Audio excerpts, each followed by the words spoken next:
It's not like it's one of those what color is your parachute assessments where it tells you what to go do. It's more like how you do everything.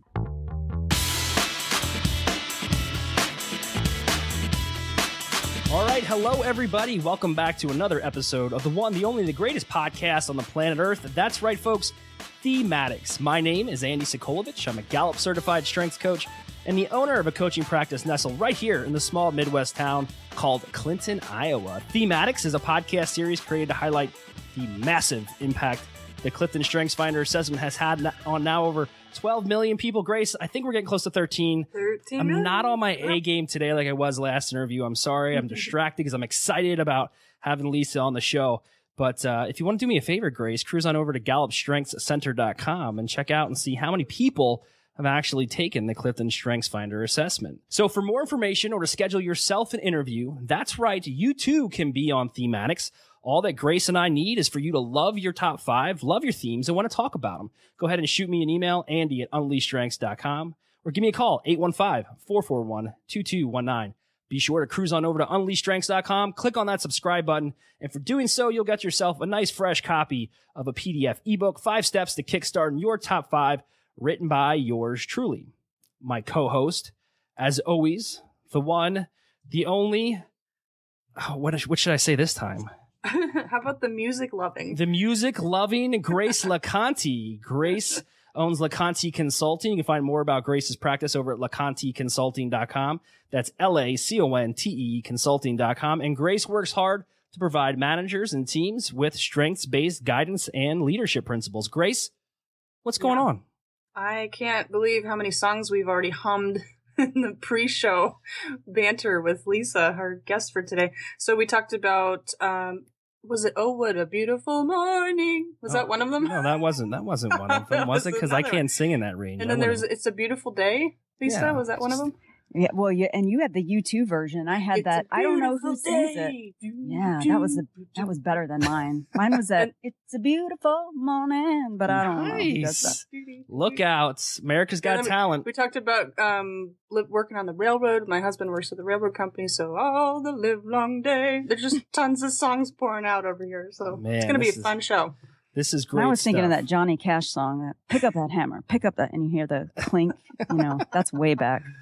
Man, we're going to have to put together a playlist or a track list for this episode. So that voice you hear in the background is none other than the one, the only Lisa Cummings. Lisa is a strength coach, and she does some amazing things with both her practice as a strength coach and some great public speaking opportunities that she's been able to take on that I've been able to see, at least through social media. And we're excited to have her on the show today. Lisa, go ahead and introduce yourself to our audience. Let them know what you're about, what you've been doing, and then go ahead and reveal your top 5. Well, thanks for having me. And I am coming to you from Austin, Texas. And I, like Grace and Andy, I help teams boost their productivity by focusing on their strengths, finding their natural talents and putting them to use. And most of the time I'm doing that through training and speaking. So this is just work that I adore. We're all going to geek on strengths today. And the top 5 for me are strategic, maximizer. Oh, Grace, we're going to talk about that one. And positivity, individualization, and woo. Nice. I like to see that woo falls in there. That's my bread and butter right there. Woo woo. So Lisa, who introduced you to StrengthsFinder and why? How did this kind of ever enter your list of, you said you were a professional before, you were doing some coaching, but how did strengths become something you want to add to the mix? Well, I started out kind of as a hack. So I found StrengthsFinder after reading First Break All the Rules in 1999.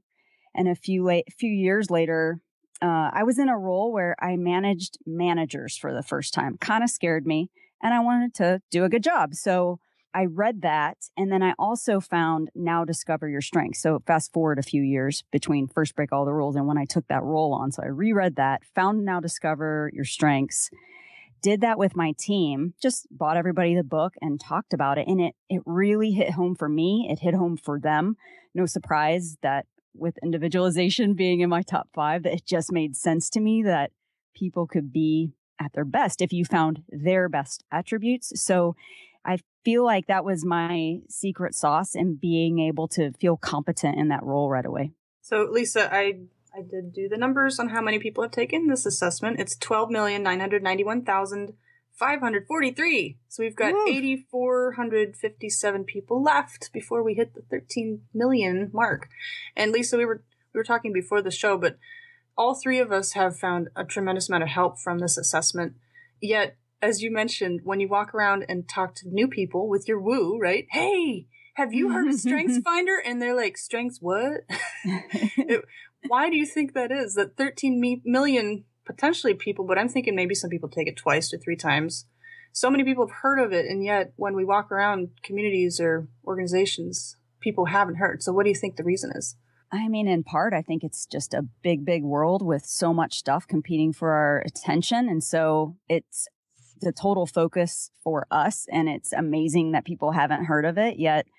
Now I've heard enough people go, huh? That I think, or that sounds interesting, but what is it? So now I just have that realization that, yes, just people haven't seen it, haven't heard of it. And then sometimes the people do hear of it and they're like, oh yeah, I took the StrengthsFinder, like, or they'll call it Strength Finders, 7 years ago. And it sounded pretty cool. And you ask what they've done with it. And they're like, well, not that much. It was pretty cool. And then I put it in the drawer like Andy did. So yeah, I just think there are so many things competing for attention, and that whether they've taken it or not, life keeps happening and they get distracted from it. And it takes a real practice and focus to make this part of your day, make this part of your world. And then it can really change things. Yeah, absolutely. I think we were discussing with a guest, and I don't remember what interview it was. I believe it was one with my good friend, Nathan Sondgeroth, the Clinton Area Chamber of Commerce president. But he said, StrengthsFinder really makes an impact in somebody's life when they need it to. And for me, it found me at kind of a low point, and it was the perfect thing that I needed, that foothold to be able to start to lift myself up kind of out of that low part of my life where I was struggling to figure out who I wanted to be as a professional.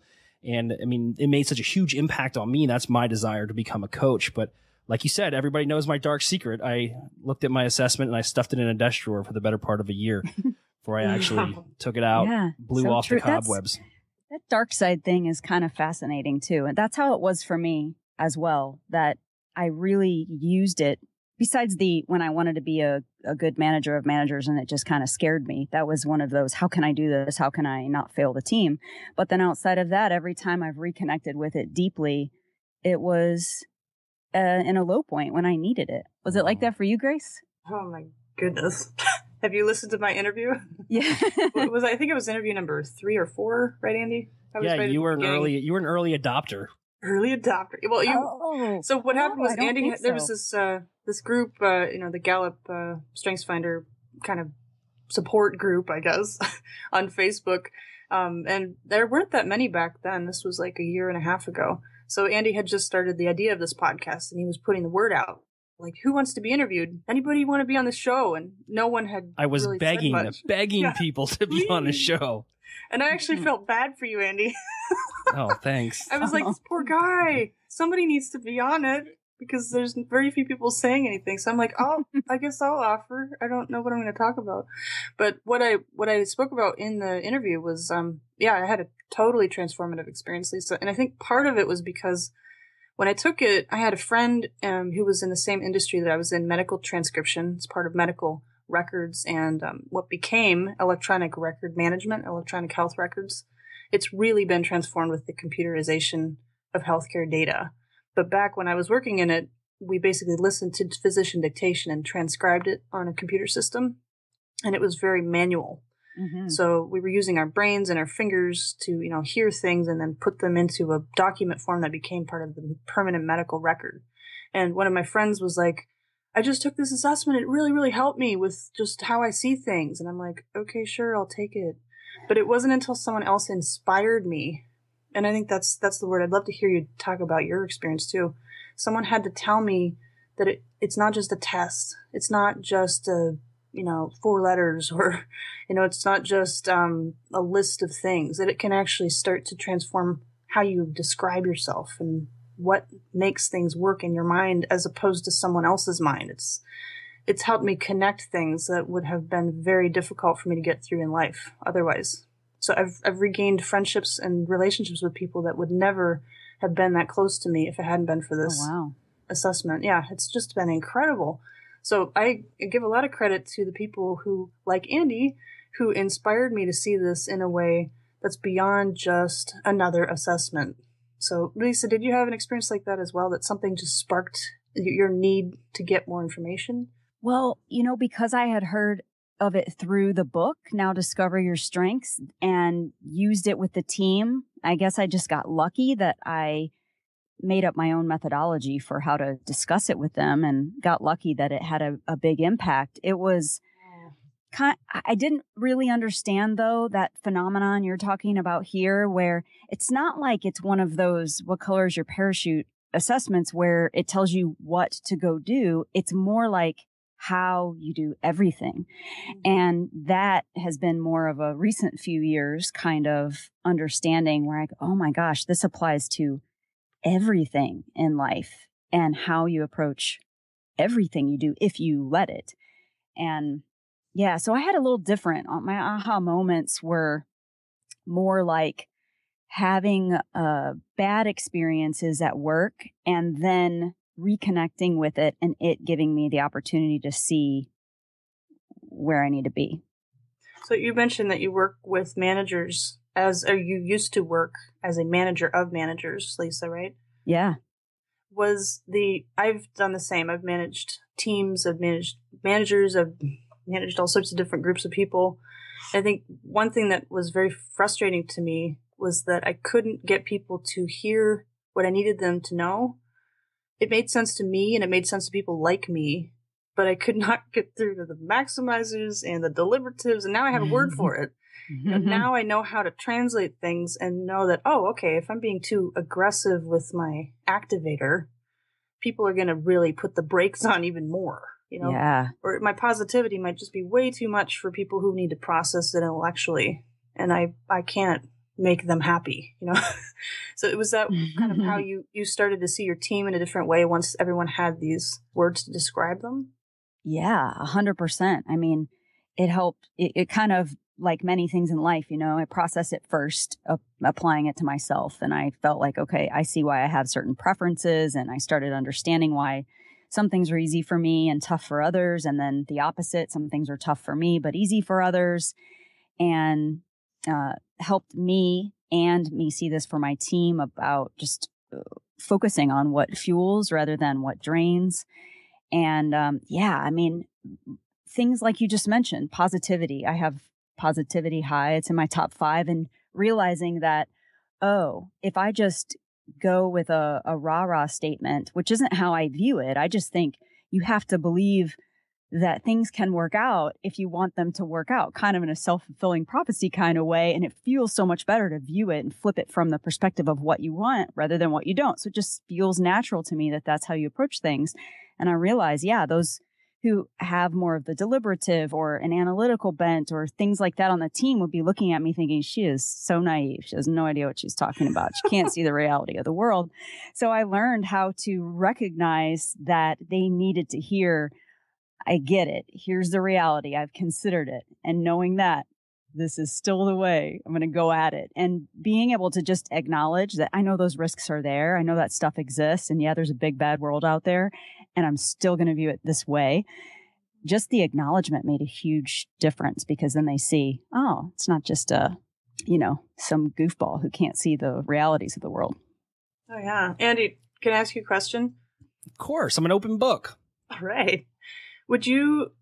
How would you say that StrengthsFinder has helped you to mature in your management? I know that you've mentioned, I don't manage anyone, but I just wrote an ebook about how to minimize the stress of being a manager. And I think to me that describes anybody who's in charge of projects or people or processes. Right. It's any of those 3. So technically you are a manager of quite a lot of things. Would you say that this the assessment with StrengthsFinder has helped you to mature your ability to manage things in a better way? Yeah, absolutely. I'll revert back to what Lisa said. It's acknowledgement. And I think really what StrengthsFinder has allowed me to do was really acknowledge my areas of lesser talent, and not only to just internally acknowledge them, but verbally acknowledge them. But when I'm with a group and we're trying to move towards a common goal, or, we're focused on a desired outcome, I will be the first one to say, hey, listen, I may talk too much. Just let you guys know. Do not feel bad to stop me and say, okay, Andy, we want to hear from so-and-so. I'm not going to take it, I'm not going to be offended by it. That's really what allowed me to mature. And you know what? That feeling is so intense when you can do that, because there'd be times where I'd walk out of a meeting and then you'd hear somebody talk sidebar that, oh man, Andy talked a lot during that meeting. I mean, nobody said that my comments were I was just blabbing or anything like that, but they'd say he talked a lot. He really needs to be heard. And my significance sits at number 7. So yes, I kind of do need to be heard. But when I was able to acknowledge that verbally to the entire group, it was a permission for me to say, okay, I'm kind of weak here. Feel free to shut me up. And also, I'm not going to be offended. Yeah. Does that answer your question? I just think all three of us have this common passion and background in management. And Andy, I totally think that you're part of this conversation just because we manage things. We manage projects. We manage people sometimes. The fact that we have to be responsible for things is so much different than where I was a few years ago. When I wasn't in a management role, there were not these pressures that I feel that, I've had to adjust and mature in. So understanding my strengths has helped me become such a better manager because I can put words and describe how other people see things so that I don't put more pressure on them or expect things that are impossible. You can't expect someone with consistency to just move mountains quickly. Yeah. Or, someone with significance, you can't expect them to not want to take some responsibility and be acknowledged for their work. And after you get over the initial part of only being able to see this stuff in yourself, because it's kind of the first step, you have to get really familiar with your own. Then when you can really be watching and noticing, what do other people need and how can I help them bring their talents to light? I mean, whether you're a manager or just a good human and you want to help people be at their best, once you can start noticing, man, it is so powerful because you see, I'm communicating in a way that's not going to reach that person because that's not what they need to hear to be able to move forward. Lisa, do you use that tool that Gallup provided their certified coaches called the Best of Us? Absolutely. I really enjoy that. What you bring. Yeah. That's a conversation. And actually, here, I rent an office space in the Clinton Area Chamber of Commerce, and their CEO actually started using that tool as part of his, I'm trying to dig outside of my military background and think about what you call it as a civilian when you do your annual review, I guess. Performance reviews. Boom. There you go. I use a lot of military terms and people will email me and go, don't know what that means. So I have to make sure. But the performance review. The big quiz then is, do you always say the word post instead of after? Correct. Post this interview. Correct. I do. Absolutely. And do you use acronyms all the time, Andy? Well, and I use the 24-hour clock. I prefer military time. Oh, yeah. So whenever I send out... There are virtues to that. It's amazing how well it works. There's no... if I could, I use Zulu time, which is an international, which is the Greenwich Mean Time. So that's the same time no matter where you are in the world. So it's kind of nice, but you derailed me, Lisa. You derailed me. I was thinking about international StrengthsFinder training and how great it is when you travel somewhere else and you can speak in military time because that's how the rest of the world tells time. Yeah, or you interview people from Greenwich Mean Time where it would be 0 o'clock for them or whatever. Yeah. Anyway, we have interviewed people from all over the place, but I think, Andy, let's get back to the Best of Us. Please describe what that tool is because I am not familiar with it. Yeah, so the Best of Us is graceful, Grace. Great. It was. What graceful. Is it? So Grace, what am I? So yeah, the Best of Us. You guys got me all over the place now. The Best of Us is a neat little tool because it allows the person to really sit back and reflect on what they need from you in order to be the best version of themselves. So, for instance, I'll take my communication as my number, strategic, futuristic, woo, ideation, communication, my number 5. I'll take that as an example. I need the opportunity to speak. So the worst thing you can do for me is to say, go sit down in that cubicle, shut up and color, do what you're told, clock in, clock out. Nobody really cares about your opinion. And now that's the extreme, but that right there is debilitating for me. Not having the opportunity to just speak with people, to brainstorm, to move forward.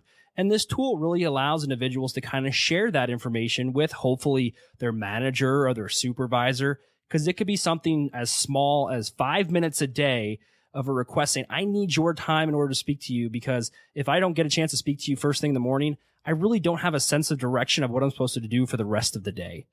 Yeah, so I enjoy that tool. I use it in all my coaching, both presentations. If I do public speaking, I like to throw that one out if their time allows, just to get people talking about it, because you do not have to know your top 5 in order to make that an effective use of your time. So, Right.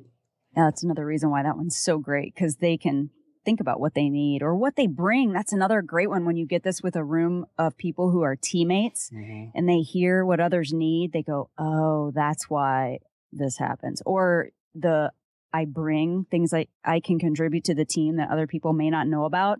And then they sit around, have this discussion and look at each other going, wow, that person can contribute that. That would be so easy to allow and offer that opportunity to somebody and make our team better. And we've just been blind to it. Yeah, that happened the other day. I was in a room and it was about 16 individuals. And the one woman said, you know what I'm really good at? And I said, what? She said, grant writing. And she goes, I don't know. I'm just really good at grant writing. Every grant I've ever wrote has been successful. And her manager turned to her and said, we're always outsourcing grant writing. Yeah, sign her up, and she said, yeah, but I've told everybody time and time again that I'm good at grant writing. And it wasn't until we were in that setting where the manager actually acknowledged that there was an untapped resource right there in front of them, and they were spending extra money to have somebody else do this. And it was amazing how quickly, but it's weird because she had spoken to this gentleman before and he really didn't take any interest in it. But when they're at a setting, they're actually hire somebody to come and speak with them and help facilitate a conversation. Then everybody wants to listen. So I've been in situations like that though. I mean, I've managed people that offered something in a setting where we were focused on a different task. And because of the way it was presented, it was almost a passing comment. And I didn't ever link that to their ability to actually present things in a different, you know what I mean? Right. Like, so sometimes the setting may not be right, or the way that people present it may be meek and quiet. And so if the manager or director is not ready to receive that information, sometimes it just gets glossed over. There's just so much coming at you when you're a manager. So yeah, sometimes I think if people listening are interested in providing something based on your strengths and you haven't been heard, it might be a good idea to present it in a more formal way. You know, write it up as a potential project idea and then present it formally to your manager, because otherwise they just may be so overwhelmed that you can't get their attention otherwise. Oh, so true. Just the moment. I mean, it happens with families all the time too, where someone goes, hey, you just heard, I've been saying that for 10 years. It's just somebody else said it a different way. I think that's kind of the phenomenon that happens where they're in this different context and they realize, oh, that person really meant that or really cared about that. And I dismissed it because I just didn't think it was that big of a deal. I never heard that before. Well, because it just didn't come through their channel the right way in my brain, you know? Yeah. Change the station and you're good. Oh man. But yeah, when you do connect those, Andy, like you said, the grant writer ability just wasn't tapped, right? So all these years she had this ability that's so valuable, but no one could really put the pieces together and connect that her ability could be used in that way, right? Yeah, absolutely. I mean, communication was very high for her, and she had a very strong ability to communicate things effectively. And especially when it comes to grant writing, I mean, as you know, if you ever filled one out, you don't get a ton of space sometimes to communicate your message. So she was very, very talented at that, and hopefully she's continued to do that even after I left. We'll hope that the boss said, yeah, you should continue doing this. So Lisa, you encourage people all the time to take this assessment. Obviously you do because you love it. It's part of your business. How do you explain to people what it is, what it measures, and how they can actually apply it in their everyday life? Yeah, you're so right. And that was, I feel pretty happy to say that. Just thousands of people have taken it because of events I've held. And that's been really cool to see just that part. Here's something that I just think is really great. I do end up explaining it a lot via introductory emails because the way it goes to my clients is it's pre-work before we do a training class, sometimes before a speech, depending on whether the numbers are giant. But because I haven't met them yet, it's an email introduction to what it is. And one thing I do, because I don't want it to be a really long and boring email, I put a link in there. It's kind of like, if you're an assessment skeptic and you want to know what in the world this thing is and whether you should care about it, click here. And then I have a separate video and introduction about what it is, where it came from, and why it's really cool. So that's how I handle it, because some people just don't care. They're like, yay, another assessment. And then some people go, what is this? And you're going to try to put me in a box of 4 and I don't want it. Right. And so the people who think, oh, you're going to try to, put me in a box, then they get to link out and go, hey, look, the likelihood that you and somebody else have the same top 5 is 1 in 33 million. It really honors the fact that you're a complex human. So they love seeing that, and it gives a little something to everyone. Yeah. So you're speaking right to those deliberative, maybe belief, the people that tend to drag their feet and not want to take it. Yeah. I've definitely met with people like that too. And I used to think, what's wrong with you? Why can't you just move forward and go with the program? And then I realized, well, that's not a very sensitive way to look at people's needs. There's something deeper that's causing them to mistrust this. And we've talked about that in other episodes, right, Andy? Like, yeah, absolutely. You can't convince everyone, but well, I was a hard sell. I mean, I did not want the word assessment really only made me think of, when I returned back from Iraq, I had to take all these different assessments to basically ask me all these questions, make sure I was mentally capable of going back to work. So that was really my only interaction with the word assessment.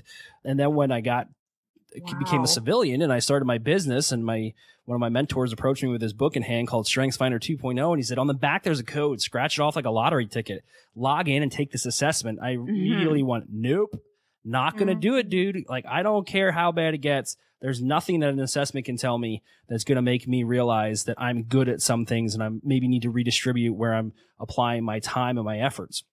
Now obviously I've shoved my foot in my mouth by saying that to him back in the day, because I'm obviously a huge fan of it.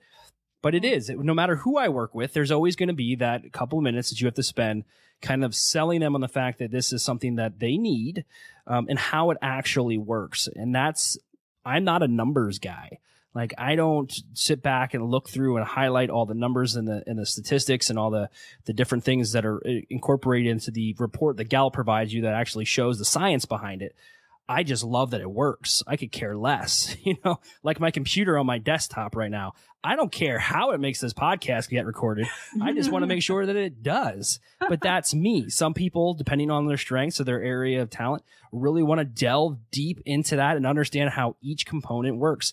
And I had to mature as a coach and get a little bit better and a little bit more polished in my pitch when I talk to those individuals about StrengthsFinder. So selfishly, I always ask that question during this podcast because it allows me to go back and re-listen to the interview and think, yeah, I really like what he or she said. I'm going to start leading with that instead of my garbled mess. Well, in a training setting, I've also found it's working really great to be able to say, here's what we're going to do. Here's how we'll kick it off. If the link that I talked about, if you're an assessment skeptic, here's where you can find out more about the stuff that's behind it. And then inside of there's even the deeper link to the validity document if they want to get really nitty gritty into the assessment itself and the design and validation through statistics and research. Because I'm like you, at this point, I trust Gallup.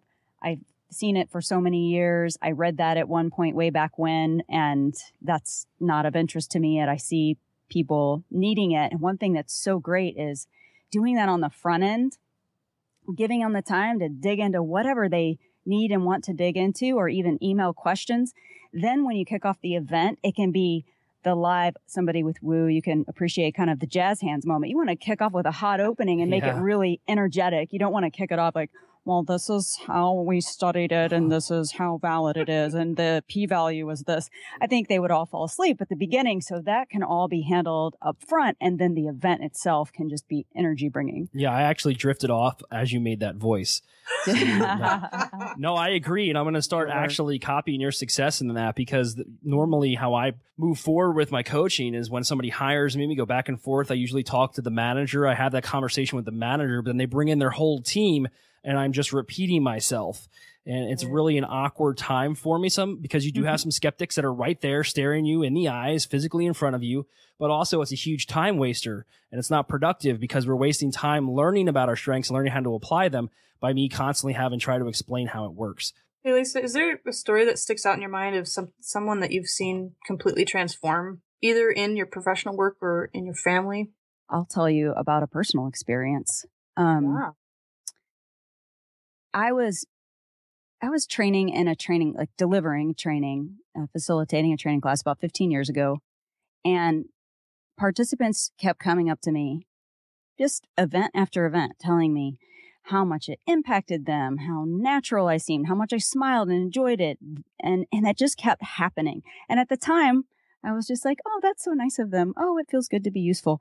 And I didn't think that much about it. It was a really small moment. It should have been bigger. And I hadn't fully been exposed to strengths kind of work then. And pretty quickly, I moved into a management role, started moving away from my strengths. Over the years, had gone in and out of roles that tapped into my strengths. And I guess I'm just a slow learner, but it was Strengths Finder that helped me connect to that relearning and say, oh, I see why when I look back at the peaks and valleys of my career, I can really understand what was going on. And it wasn't that Strengths Finder is just the vehicle that opens up the thoughts and that gives you the language and gives you the way to go back and think through your experiences. And I had this huge aha moment just a couple of years ago where I found this feedback form from a training class. It was like 15 years old, and a person had written, "You smile from the inside." And reading it in that moment, I must have thought it was kind of cool because I kept it and I found it in a file all these years later. And it just turned me into a sappy baby because it was just a big strengths realization where I thought, when I'm in my flow, I add so much value to people, and they could see it just coming out of me. And it was such a simple note, but it said a lot about where I was in that moment and how I was showing up to the world.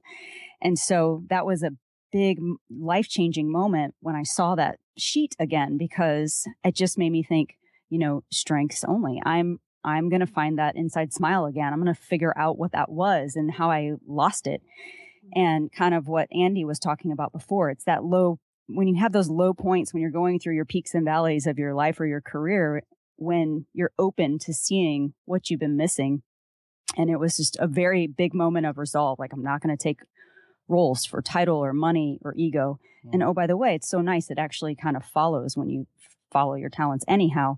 But that led me to focus on training and speaking and on this strengths topic full time, and not keep moving away from it because of what I think traditionally people would value as success or what a career path is supposed to look like. Because I think in the back of my mind at some point, I kept thinking in my career, well, I need to move on from this. I've done that. I need to get what's next, instead of just being brilliant at it and loving it. So that's been really life-changing for me. I was looking through your strengths again as you were talking, Lisa, because that quote, "You smile from the inside," of course, that makes me think of positivity. Yeah. But that surely. There's an element of strategic and maximizer in there too. I mean, you smile from the inside because you see the path, and that makes you confident. And your maximizer is always looking for what's better, right? Yeah. And I look back on those moments and all those things you said, and I could link it to woo, because in training events, a lot of it is looking for that visual feedback. Like, am I winning them over? Are they digging this idea? Did I say it in a way that worked for them? What else do I need to do? And then that with individualization, it's the same thing.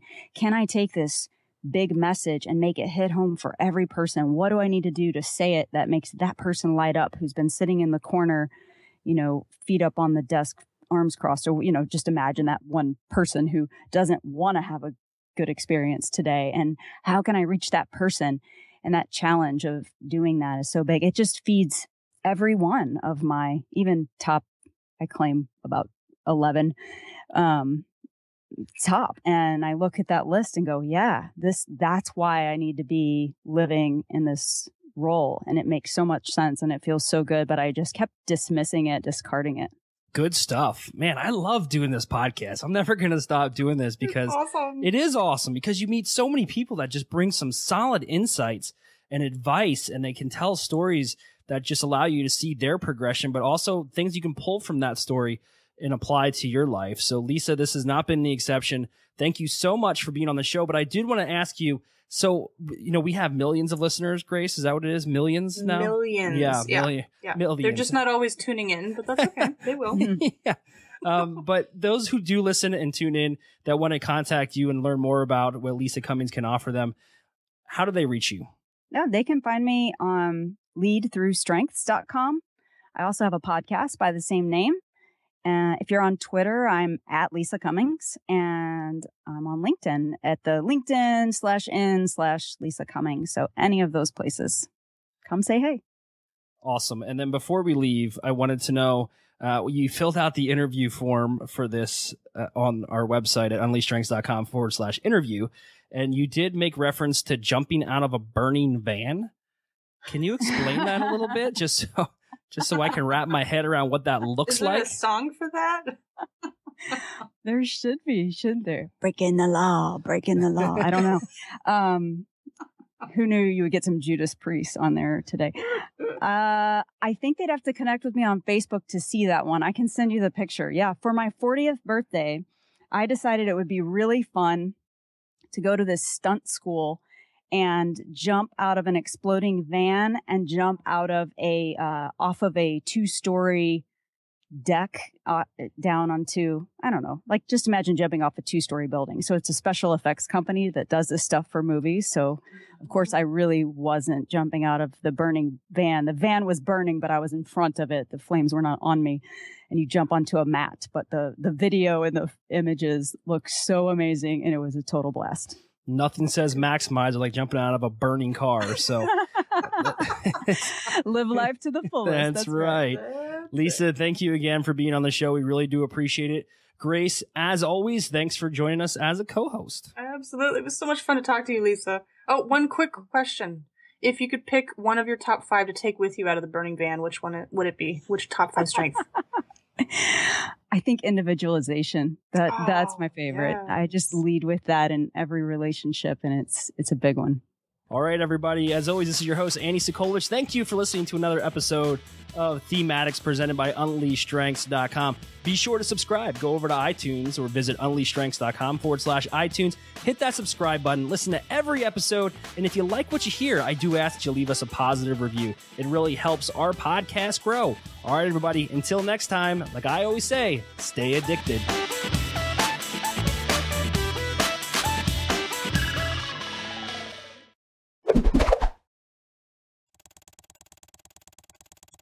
Just because this episode is over doesn't mean you have to stop watching. Click here for more episodes of the amazing podcast, THEME-ADDICTS. And as always, stay addicted.